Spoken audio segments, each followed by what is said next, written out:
Hello again, I am Blunty. At E3 back in June at the Nvidia booth, who were my hosts for my E3 adventure, I got some hands-on playtime with Ubisoft's multiplayer-enabled VR Star Trek adventure game, Star Trek Bridge Crew, where you take on one of 4 roles on the bridge of a Federation starship and have adventures and stuff. And it's damn fun, let me tell ya.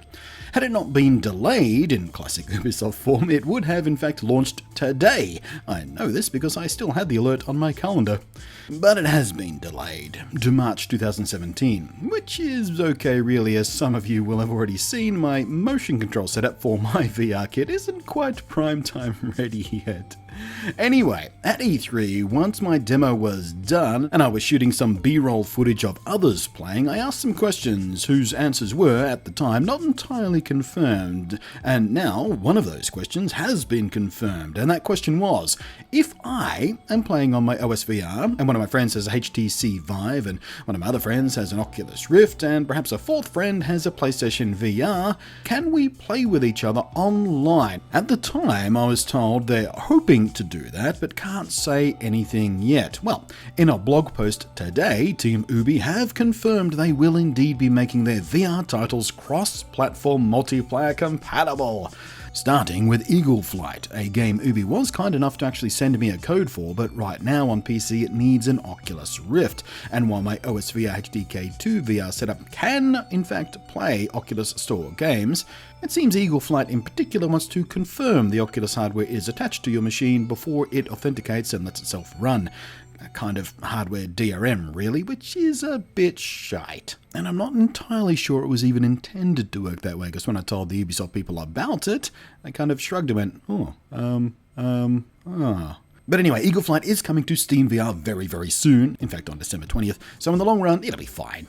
Now, given the comparatively small user base of VR right now, even with the remarkable popularity and apparently healthy sales of the PSVR, it is still only a fraction of the entire player base on consoles and PC. It really is a good guy Ubisoft move to make sure that the subset of gamers out there with VR headsets of various types on various platforms will have an easier time finding multiplayer matchups by combining the pool of active games on disparate platforms into one player base. And super duper big props to Ubi for this. It was absolutely the right thing to do.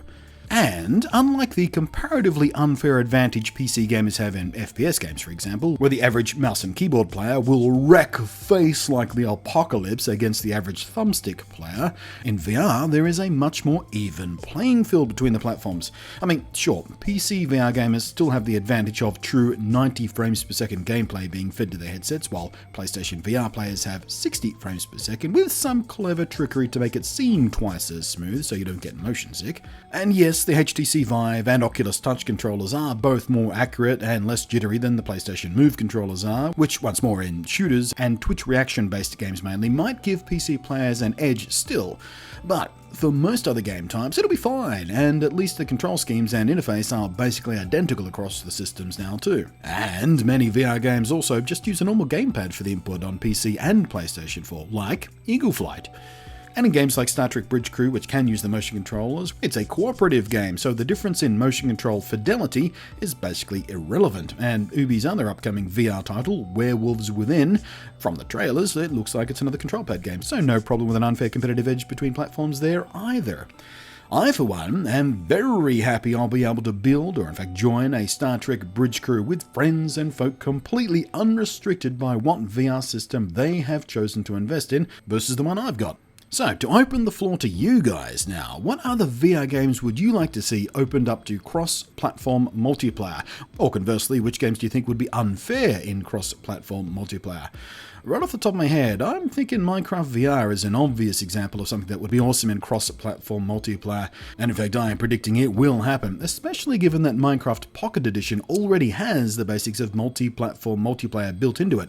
iOS players can play with Android players, for example, as well as combining the Gear VR players with normal Pocket Edition players in the same multiplayer world, which, coming back to E3 to bookend this video here, was announced also at E3 on the Xbox conference stage. Anyway, just wanted to give props where props are due. Nice work, Ubisoft. If anyone needs me, I'll be at my post. Lieutenant Commander Blunty, reporting for duty at the tactical station. We are victorious! Gentlemen, you are the best crew I've served with.